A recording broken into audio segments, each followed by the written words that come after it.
Hey friends, Linda here with Life on Summer Hill, and today I'm going to show you how to take those cute plastic jack-o'-lanterns from the dollar store and convert them into these pretty white luminaries.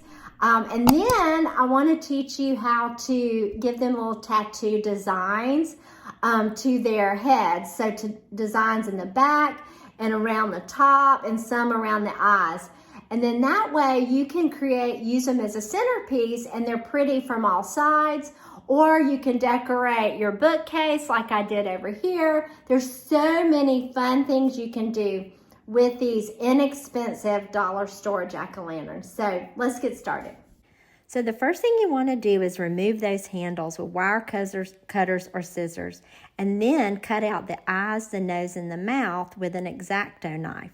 Next, I took all my pumpkins outside and I spray painted the inside with gold. And then I took it back inside and I painted the outside with white chalk paint.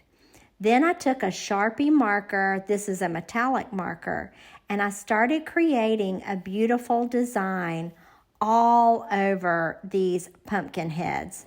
And I got my inspiration by searching on Pinterest. I just searched Scandinavian designs, art designs, tattoo designs, all kinds of fun things. And then I took little parts of those and just started drawing all over these pumpkin heads.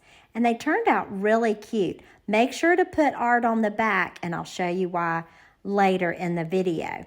So here's my small one so you could get an idea of how they all turned out. So now, what do we do with them? How about a tablescape? I put them all on my table. I lit them with the battery-powered lights, and here you can see how no matter where you're sitting at the table, you get a pretty view of these jack-o'-lanterns. They turned out so great, and I have a leaf garland underneath that I have in another video that you can watch and learn how to make out of paper. So you can also decorate your bookcases with them and have a fun Halloween. So what did you think? Do you like the little pumpkins? They turned out so cute, and they're very, very easy to make.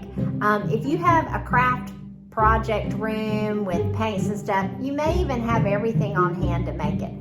But I'm gonna put more details with a link in my description so you can hop over to a blog post that'll give you more detailed instructions and even links to the items I used in the post. But I hope you guys are having a great day, and don't forget to click the subscribe button and the bell so you'll see the next project coming soon, because I plan to bring you more of these fun, small, inexpensive DIY dollar store projects. See you soon.